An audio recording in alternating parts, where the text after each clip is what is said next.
Hai semuanya, halo, apa kabar? Balik lagi sama Ray di sini dan sekarang bisa ngetek di hari Senin nih, tanggal berapa ya? Gue lupa deh, ini tanggal 16 kayaknya. Benar kan, 16 Mei 2022. Ini juga katanya lagi tanggal merah. Hari Waisak kalau nggak salah. Jadi yang mungkin merayakan, gue ucapin selamat. eh, Selamat Hari Waisak gitu, selamat merayakan. Gue juga seneng karena ada tanggal merah jadinya ya, jadi libur nih.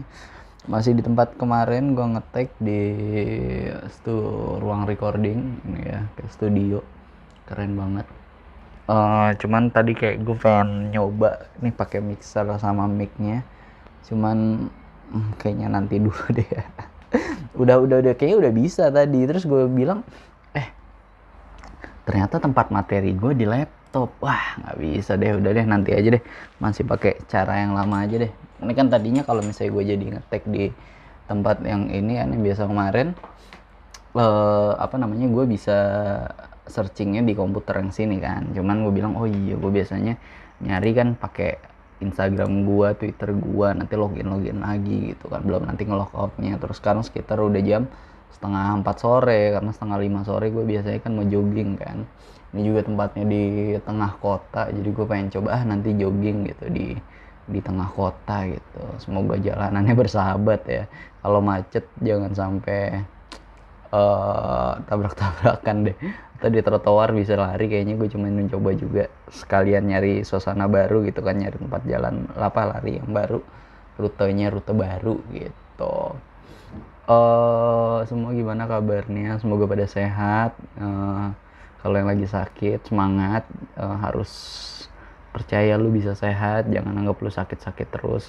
Lu harus beranggapan kayak oke, gue bakal sehat nih, gampang gitu. Dimulai dari diri kita sendiri gitu. Dan kalau yang lagi ulang tahun, gue ucapin juga selamat happy birthday yang lagi ulang tahun. Mungkin buat semua yang di bulan Mei. Bulan Mei apa ya? Oh, Taurus. Buat semua Taurus. Gue sosok ngerti zodiak nih kan. Jadi semoga semua angan dan cita-citanya bisa tercapai semuanya, amin. Yang penting juga sehat terus itu kan, sama panjang umur. Kita ke mana nih? Tadi gue coba cari-cari gitu kan, scroll gitu. Ini masih banyak sih yang ngebahas tentang apa, hepatitis gitu ya. Nggak tahu ini benar-benar virus yang kayak corona gitu apa enggak, tapi semoga enggak gitu, yang bisa di apa, diatasi baik-baik. Cuman kalau misalnya udah yang kayak gejala aja, wah ini kayak gue gejala hepatitis nih atau gimana gitu, udah langsung aja ke rumah sakit ya, jangan ditunda-tunda gitu. Masih lagi banyak penyakit baru nih, takutnya ganas kan penyakitnya. Terus gue kepikiran juga tadi, kan gue lagi jalan gitu misalnya dari kosan mau jalan ke sini, ada obrolannya tuh dibilang, apa, gue dengerin podcast Minggu si Bang Awe sama Bang Pican gitu. Dia bilang kita Bang Pican yang tadinya pre-diabetes tuh jadi diabetes. Wah anjir. Terus ada ini juga apa namanya, histori riwayat penyakit gula dari keluarga. Wah gue ingat kakek gue kan, nenek gue tuh yang gula juga kan. Wah ini gue nggak boleh nih. Kakek gue dulu kalau nggak salah sampai harus suntik insulin gitu. Jadi semoga gue nggak juga, makanya gue dari sekarang nih rajin donor darah biar sehat dikit. Terus juga apa namanya, lari gitu, nyesuaiin kalau misalnya emang lagi kemarin kayak lagi makan banyak, atau misalnya iya gue lagi ini sih lagi makan nih kan, biasanya gue cuman emang lagi bukan program sih, gue emang dari diri sendiri aja kayak defisit kalori gitu kan. Jadi makannya nggak sebanyak yang biasanya, terus tiap sore itu lari. Nah akhirnya kemarin yang tadi berat gue 73, gue langsung turun ke, terakhir ngecek tuh sampai 65 gitu. Wih gila, keren tuh ya. Gue bilang sebulan gara-gara puasa ngecek jadi 65 gitu. Ini gue juga waktu kemarin 73 itu kan ngeceknya di timbangan di Jogja gitu. Nah kalau yang 65 ini gue nimbang di timbangan PMI. Jadi kalau kata orang, kalau lo emang mau program diet atau apa gitu, kalau bisa alat timbangnya tuh satu. Jangan misalnya lu pakai alat timbang di kantor, nah di rumah lu juga ada alat timbang gitu. boleh sih tetap nimbang juga, cuman kayak biar tahu berapa gitu. Cuman yang bagusnya adalah oke, yang dijadiin standar adalah alat timbang di kantor. Nah berarti lu emang ngeceknya nimbangnya adalah di kantor. Jadi kayak hari ini, oke hari ini gue nimbang di kantor segini 65 gitu. Ah besok sebelum makan siang gue nimbang lagi berapa gitu. Tiba-tiba turun 2 kilo mungkin 63. Oke, diet gue berhasil. Atau oke gue bisa ini nih defisit kalori. Ah akhirnya makan siang hari ini sama kayak kemarin. Ah siapa tahu besoknya turun lagi gitu kan. Walaupun kayaknya sehari turun 2 kilo kayaknya nggak mungkin ya.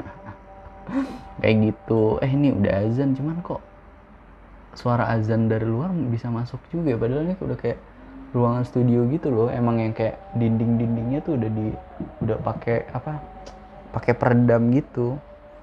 Cuman gue nggak tahu kenapa bisa masuk juga. Apa mungkin atapnya tuh seharusnya pakai ini juga ya, pakai di loteng atau atapnya tuh dipakein peredam juga gitu. Walaupun ini peredamnya kayak bukan yang kayak orang-orang siaran apa yang kayak di radio Jakarta siaran gitu, atau yang youtuber yang busa-busanya lancip gitu. Enggak, ini cuman ya karpet biasa aja sih. Ya udah oke banget. Terus ini kalau nggak salah ya tadi pagi kan gue bangun ya. Biasanya kalau lu bangun langsung ngecek HP, ngecek chat dari misalnya pacar, mantan atau kayak gimana kan. Mantan. Nah untung hari ini gue kayaknya susah sih ya sih, kalau kata temen gue juga gitu tuh, ada yang baru putus dia. Katanya kalau ngelupain misalnya mantan, apalagi temen gue tuh dia udah berhubungan 8 tahun gitu cuy, lama banget. Katanya not that easy gitu, nggak mudah melupakannya. Mungkin tiap pagi masih bangun tidur refleks ngechat, buka HP ngechat gitu. Mungkin enak gitu buat lo yang orangnya tuh tipe-tipenya gimana ya, player banget atau gimana gitu. Jadi sebelum lo putus lo udah nyari cadangan gitu, jadi lo nggak sedih-sedih amat gitu kan. Tapi kayak kalau kayak gitu lo emang bener menghargai sebuah hubungan atau enggak sih ya, maksudnya ternyata ada orang yang emang putus terus jadiannya cepet gitu, mungkin ada yang seminggu atau apa gitu kan. Itu mungkin salah ya kayak gitu ya, berarti kan lu sudah membuka atau udah berhubungan, menjalin hubungan ketika lu masih bersama pasangan lu yang lama gitu ya. Itu kayak banyak deh temen gue ada yang kayak gitu juga, apalagi ternyata ceweknya dia tuh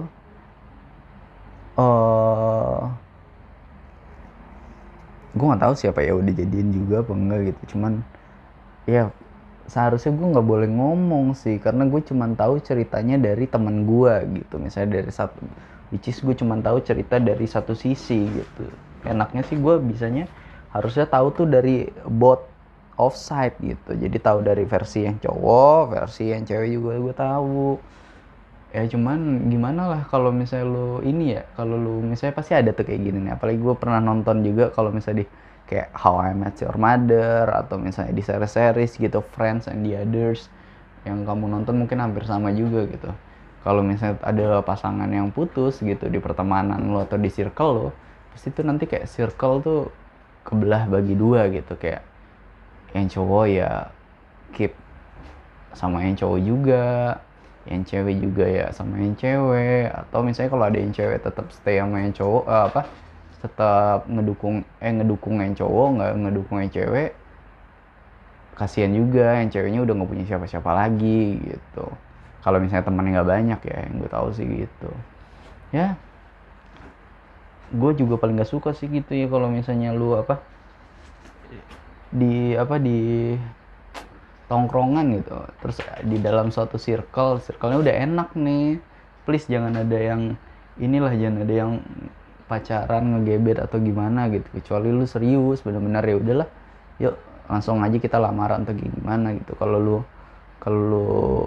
cuman pacaran biasa, tapi kalau nikah terus nanti divorce juga kan ngebubarin tongkrongan gitu. Gue paling nggak suka tuh yang kayak gitu tuh. Lu pacaran di suatu circle itu kan ngebubarin tongkrongan. yang circle-nya tongkrongan lah ya gitu ya, namanya hidup. Terus ini gue lihat juga nih, ini di pagi-pagi waktu gue kan tadi bangun pagi tuh, gue langsung lihat bukan tweet ya, postingan Instagram lah gitu kan, keren banget gitu. Kalau nggak salah dari Sandra Dewi atau siapa gitu, pokoknya mbak-mbaknya artis terkenal ini, dia ngeposting tentang kisah cintanya dia sama pacarnya gitu, dan anjing bikin gue envy banget gitu, sangat bikin envy gitu. Nih siapa nih, gue buka Instagram tiba-tiba ini agak bingung ya kalau notif Instagram di HP gitu. Misalnya udah gue buka gitu, aturan kan kalau gue buka yang versi Instagram di PC, aturan udah kebuka juga kan notifnya, ini enggak, malah kayak telat gitu, malah nggak kedetek kalau misalnya notifnya itu udah gue buka gitu. Entah siapa yang udah komen Instagram gue, atau entah siapa yang udah ada new followers gitu kan. Ya ini Sandra Dewi tadi pagi atau siapa ya, gue aduh lupa lagi, gue takut salah. Nah, bener. Nah ini dia, gue gitu deh, temen-temennya takut banget. Takut salah sebut cuy, salah sebut kan nggak enak ya kalau salah sebut.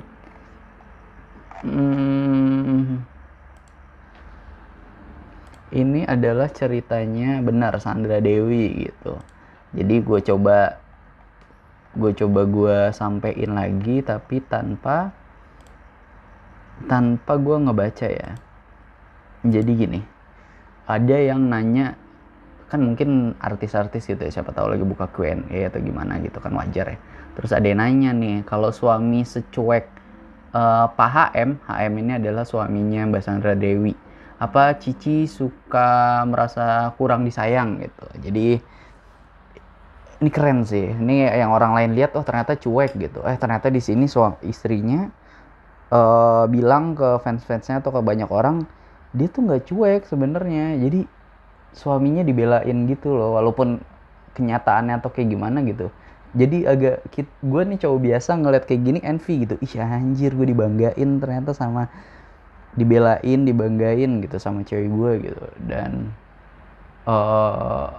pasti seneng banget sih, ini langsung ngasih hadiah nih pasti suaminya ya, kalau ternyata suaminya konglomerat parah, langsung dikasih rumah atau mobil baru gitu. Atau emang nih ternyata Mbak Sandra Dewi yang tiba-tiba player gitu, gue tahu nih, gue belain terus gue kasih ke cowok gue, nanti pasti cowok gue ngasih hadiah nih, mungkin gitu kali ya. Tapi enggak lah, gila ya mungkin kayak gitu. Katanya nih sebenarnya Pak HM itu bukannya cuek, tapi dia tuh nggak bisa bermulut manis atau kayak pujangga gitu.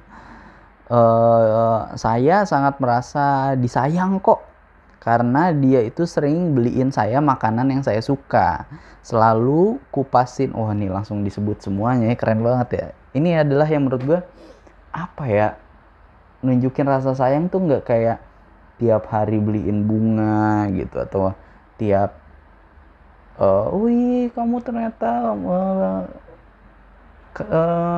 apa misalnya kayak, wih telur dadar pertama kamu, aku beliin kamu mobil gitu, misalnya kayak apa Travis Scott sama Kylie Jenner gitu kan, langsung beliin bunga mawar di rumahnya gitu, penuh bunga mawar gitu misalkan. Itu kayak too much ya. Jadi ini perlakuan yang suaminya tuh kayak, dia tuh selalu kupasin saya jeruk, kupasin saya kepiting, ikan dan semuanya. Dan satu hal, suami saya itu nggak pernah menuntut apapun dari saya. Dia nggak demanding ya.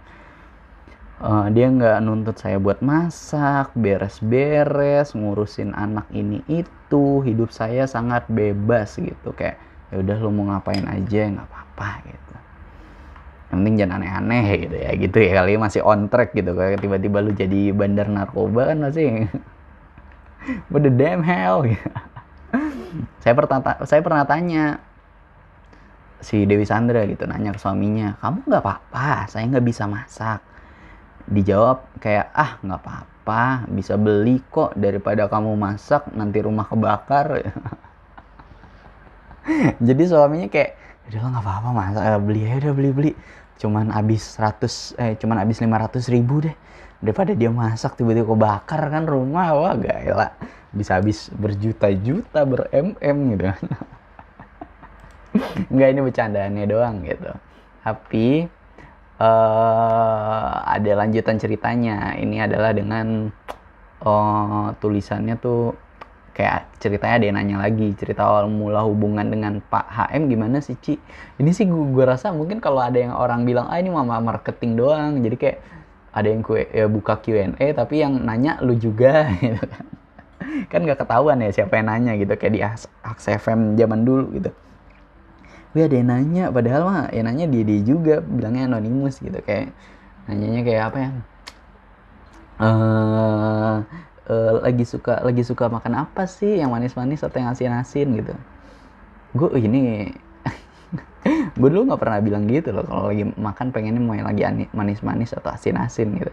Gue jadi inget ini deh kan. Ini kebiasaan salah satu, misalnya lu kalau udah berhubungan sama pacar atau gimana gitu, udah berhubungan lama kan pasti ada aja yang culture-nya dia tuh yang kebawa. Gue salah satunya itu tuh, kalau lagi makan gimana, lagi pengen makan yang manis-manis atau yang asin-asin. Sebelumnya gue ya, waktu sebelum ketemu sama mantan gue ini, gue selalu bilang lagi pengen makan apa, yang kuah-kuah atau yang goreng-goreng gitu. Saya gue gitu. Sekarang jadi yang anis-anis atau yang asin-asin. Bener juga sih, nggak salah. Ya kita lanjut lagi ke sini. Jadi Dewi Sandra dia ngebagiin pengalamannya gitu, ceritanya dia. Nih, ditanya gimana awal mula hubungannya sama Pak HM, sama suami si Ci gitu. Katanya nih, wah justru awal-awal hubungan kita tuh sangat diuji sekali. Wah gila, ini keren banget sih. Envy ya buat mungkin teman-teman ada yang lagi sama pernah juga hubungannya lagi diuji tapi ternyata nggak bisa melewati dan akhirnya kandas, pasti envy nih dengerin ya. Katanya gitu, lagi diuji sekali. Awal pacaran itu papa mertua itu lagi sakit keras. Papanya Pak HM ya, Pak suami nih. Pak HM juga sedang kerja keras membangun karir. Sedangkan saya, Dewi Sandra, itu udah istilahnya udah di puncak karir gitu. Dan juga kan karena udah syuting, bintang iklan apa-apa gitu kan. Pengen juga merasakan pacaran tuh yang kayak cewek-cewek lain, yang misalnya ke mall, nonton, makan-makan lucu gitu kan. Pas awal-awal juga suaminya bilang kayaknya dia lagi nggak bisa pacaran yang kayak orang-orang deh gitu, yang misalnya mau nemenin ke mall, nonton yang tadi gitu kan, yang kayak pacaran pada umumnya lah gitu. Karena kan tadi bokapnya lagi sakit, terus akhirnya harus nemenin di rumah sakit atau gimana, dan kalau misalnya lagi kerja akhirnya ya udah fokus kerja gitu kan, biar istilahnya buat berobat lah gitu kan. Terus Dewi Sandra mikir nih, karena saya Dewi Sandra itu maunya sama Pak HM, ya udah deh tiap habis kerja jadinya Dewi Sandra nyamperin ke rumah sakit, dan jadinya pacarannya di situ. Jadi makannya atau dinernya di rumah sakit, di kantinnya di food court rumah sakit gitu kan. Terus ngobrol-ngobrolnya, ngasih bunga atau gimana gitu kan. Ih gila, itu keren banget sih ya. Ini ada cewek secantik Dewi Sandra emang mau setia sama cowoknya, akhirnya ya udah nerima. Akhirnya kalau yang tadi dia pengen ditemenin makan atau yang lain-lain, akhirnya ya udah dikerjainnya di rumah sakit juga. Toh hitung-hitung biar lebih kenal sama keluarganya yang cowok juga. Terus juga pasti kalau nemenin dan akhirnya bapaknya sehat lagi, fight lagi, akhirnya pasti kan oh ini gara-gara si ini juga ditemenin sama ini, keperluannya pasti kan kayak diingetin. Kalau misalnya si suaminya lagi pengen ke Alfamart beli apa, nah si ceweknya bisa nungguin sebentar gitu kan. Ih, gokil. Atau bisa beli berdua gitu, yang tadinya beli tadi cuman mau beli tisu, akhirnya diingetin, beli sekalian ini aja, autan misalnya buat kamu ntar malam, daripada apa digigitin nyamuk, sekalian juga deh beli cemilan gitu, takutnya lapar atau gimana kan, food court pasti tutup gitu, biar sekalian daripada nanti harus beli-beli lagi. Wah itu pasti kayak gitu kan. Terus kata Mbak Dewi Sandranya juga, karena kalau nggak disamperin ya udah nggak bakal bisa ketemu juga. chat juga dibalasnya lama banget. Nih lama A-nya udah berapa, ada 5 nih kayaknya nih. Makanya Mbak Dewi Sandra itu makanya saya dinikahin. Ternyata karena ini, di saat dia lagi susah, dia lagi in the hard time, saya yang seharusnya dapatnya yang enak-enak gitu istilahnya, ditemenin nonton, ditemenin syuting, antar jemput gitu kan. Tapi Mbak Dewi Sandranya itu rela buat nemenin suaminya di masa susahnya gitu, in a hard time. Kalau mau dihargai, kita juga harus menghargai. Bener sih, gue juga kalau misalnya di dalam hidup gue ada cewek yang kayak gini ya, istilahnya in my hard time gitu, gue lagi susah. Misalnya kalau di film-film atau di sinetron tuh misalnya, tadinya kerjaan udah keren gitu, udah kaya, udah settle, tiba-tiba nanti ada nih lagi ke bawah gitu kan, ditipu atau misalnya bangkrut. Nah ternyata istrinya kan ada yang kabur lari, nah tapi ada juga istri yang ternyata mau nemenin gitu kan. Itu kan pasti dia sangat disayang gitu, dan suaminya pasti nggak bakal mau macem-macem atau yang kayak gimana gitu. Kalau dia macem-macem juga ya suaminya sampai mau nikah lagi atau kurang ajar emang. Kayak tadi tuh trailer, ntar gue bahas juga tuh trailer itu. Gue dari mana itu gue bisa nonton trailer kayak gitu tuh. Makanya dibilang, gue udah menemukan yang cocok, yang udah tepat nih, she's the one gitu. Dia tahu gue lagi di masa sulit, nemenin bokap lagi ini atau apa gitu, dan dia masih mau nemenin gue. Ini sama juga kejadian kayak Arif Muhammad, dimana katanya Arif Muhammad itu waktu awal-awal jadi influencer gitu, terus ada di momen dimana dia lagi drop gitu. Emang kayak duit tabungan udah tinggal 8 juta atau gimana, sampai si Omen katanya tuh orang yang setia sama dia, supirnya, udah dibilang, udahlah kamu bisa cari kerja tempat lain gitu, saya udah nggak bisa gaji kamu nih kalau bulan depan gitu. Terus Omennya tetap bilang, udah pak nggak apa-apa, saya tetap sama bapak aja gitu, saya juga nggak tahu mau cari kerja kemana gitu. Makan ramakan yang penting ngumpul gitu. Wah gila, keren ya. Ternyata saat si Tipangnya, si istrinya Arif Muhammad, dia juga mau dinemenin di masa settle-nya, di masa hard time-nya gitu. Kayak dibantuin, kalau ternyata duit tabungan kamu misalnya tinggal 8 juta or misalnya 10 juta, kita bikin deh laporan keuangannya. Kayaknya kamu berlangganan Netflix-nya buat bulan depan nggak usah dulu ya, Spotify juga nggak usah dulu gitu. Buat yang ini, gaji supir ya udah jangan pakai supir dulu gitu kan. Buat uang bensin ya udah deh kamu pakai motor dulu aja, mobil tetap di stay-in aja, jadi biar bensinnya agak pos buat bensin di iniin.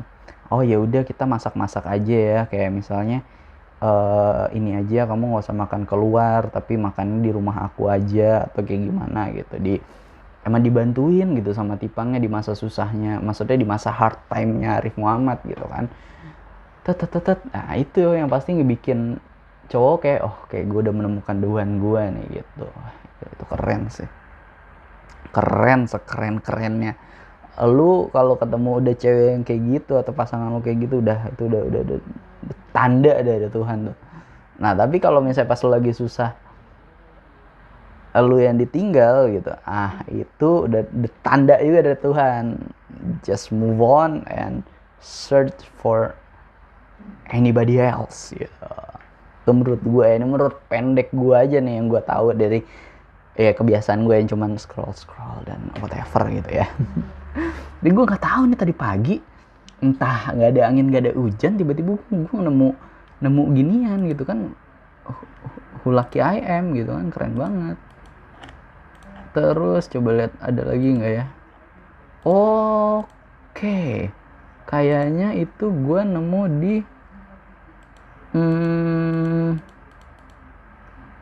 gue nemu kayak suatu radio gitu, akun apa gitu Instagram kayaknya ya.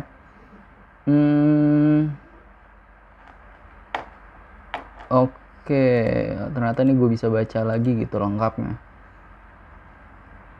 Terus ditanya lagi, Cici pernah berantem hebat nggak sama suami? Terus akhirnya yang ngalah siapa gitu? Katanya pernah dong, hahaha, karena suami saya flat, saya kadang berulah sendiri, saya sering ngomel-ngomel sendiri, akhirnya berhenti sendiri juga karena dicuekin juga. Untungnya keluarga dan suami saya ya suka ngingetin jangan suka berulah dan ngomel-ngomel sendiri. Ngomel itu salah satu hobi dan bakat saya. Lucu banget nih dia ngomong apa ngetiknya gitu ya, udah cantik lucu lagi. Ini kalau bisa-bisanya nih lidah gue ngomong kayak gitu ya, ya Tuhan. Terus ditanya lagi, Pak HM kalau di rumah suka ngomel nggak? Dia katanya orang nggak pernah marah, yang boleh marah di rumah cuman saya. Saya di challenge sama Pak HM kalau sehari saya nggak ngomel, uang jajan saya ditambahin poin per hari. Jadi dihitung dalam sebulan berapa hari saya nggak marah. So far sih kayak lagunya Nika Ardila, namun ku gagal lagi. Namun ku gagal lagi. Wow. Terus ditanya lagi sama followersnya, Pak Harvey pernah cemburu nggak Ci? Enggak, dia sangat pede dengan dirinya. Dia bilang nggak akan ada yang tahan sama aku kecuali dia. Pernah disuruh coba cari ada nggak waktu dia bilang gitu. Aku mikir kayaknya bener ya. Kayaknya enggak ada yang mau sama Dewi Sandra Dewi banyak deh. Atau mungkin si bapaknya kali yang mau sama bapaknya nih kayak nggak ada, cuma Sandra Dewi doang gitu. Keren nih ini cerita-ceritanya jadi lucu gitu loh. Ini kayak dibuat satu episode sendiri juga keren gitu, bisa ngakak tuh kan udah 27 menit gitu. Ini gue bisa ambil ada pelajarannya gitu. Ini terbukti banget sih ya. Lu kalau misalnya udah nemu cewek bisa nemenin lu di masa lu lagi susah-susahnya, itu udah tanda tuh, itu udah dikirim sama Tuhan, malaikat gitu ya, emang buat nemenin hidup lu selamanya. That's her gitu. Lu sama kayak bapak yang ini ya, nunggu apa lagi, emang udah ini emang saatnya buat dinikahin ya, emang ini terbukti. Nggak cuman kisahnya Sandra Dewi doang, ada juga kisahnya siapa namanya tuh, Arif Muhammad sama Tipang. Nah mungkin ini yang dipikirin sama Raffi Ahmad juga kali ya, waktu dia kemarin kejebolan masuk rehabilitasi, ternyata masih diiniin sama Nagita. Iya nggak sih, waktu itu udah berhubungan sama Nagita masih, atau gue sotoy gitu. Jangan deh coba-coba misalnya selingkuh atau apa gitu lah, jangan deh. Udah bener gitu, jadi istilahnya kayak lu udah dikasih duaan yang tepat gitu, tapi lu malah mau cari nikmat Tuhan kemana lagi yang kayak gini, kalau itu yang masih lu ingkari gitu kan. Lu udah dapet yang misalnya di masa-masa sulit lu, misalnya lu di masa-masa lu ngerjain TA, tugas akhir, skripsi terakhir gitu, ternyata ada yang masih nemenin. Atau terkadang kayak misalnya wah tiba-tiba rumah lu kebanjiran hebat parah gitu kan, banjirnya nggak sekali misalkan, terus masih juga ada orang yang mau nemenin, bantuin gitu. Jadi setiap misalnya kalau lagi rumah lu banjir kan biasa ada lumpur mana-mana gitu kan, parabot juga pasti rusak atau kayak gimana gitu, dibantuin bersih-bersihin rumahnya. Terus kalau rumah lu lagi kebanjiran tuh pasti dibantuin kayak oh iya kita naik-naikin barang atau gimana, tuh pasti keren sih. Ya, katanya ujian kalau cowok adalah ketika dia lagi misalkan lagi ininya, lagi tinggi-tingginya gitu. Nah kalau ntar lu lagi bukan lagi tinggi-tinggi, apa ya, lagi terpuruk ya. Nah, kalau lagi terpuruk tapi tetap ada orang yang setia buat nemenin, yang buat ini, wah itu ya bener gokil sih. Nggak kenal capek gitu, misalnya capek aku nyamperin kamu mulu ke rumah sakit, pulang pergi gokaran gitu ya, atau nyetir sendiri, tapi tetap bisa ini loh, Mbak Sandra Dewi setia gitu, udah cantik, lucu, setia, ya Allah. nikmat mana tahu, nikmat Tuhan mana lagi. Ini kalau bapaknya tiba-tiba selingkuh atau kayak gimana, kayak gue orang paling depan deh yang mau jitakin tuh kayak. Arif Muhammad juga, wah sampai sekarang misalnya anaknya udah 2 ya kalau nggak salah ya, Baim sama siapa sih satu lagi, Omen, bukan Omen mah Omen mah itunya apa, bestinya. Udah 30 menit nih teman-teman. Wah gila, ngomongin kisah ini doang keren sih ya, bisa diambil banget nih. Thank you teman-teman yang udah dengerin, yang udah nemenin, udah ngedoain juga, udah bisa tetap sehari sekali bisa nge-tag gitu kan, senang banget gitu. Yang udah komen, yang udah ngobrol DM, thank you so much. Semoga teman-teman juga sehat selalu dan lancar-lancar aja di kehidupannya gitu ya. Kalau misalnya nggak lancar, cerita aja sama gue. Thank you everybody, dah, bye bye, have a nice day everyone.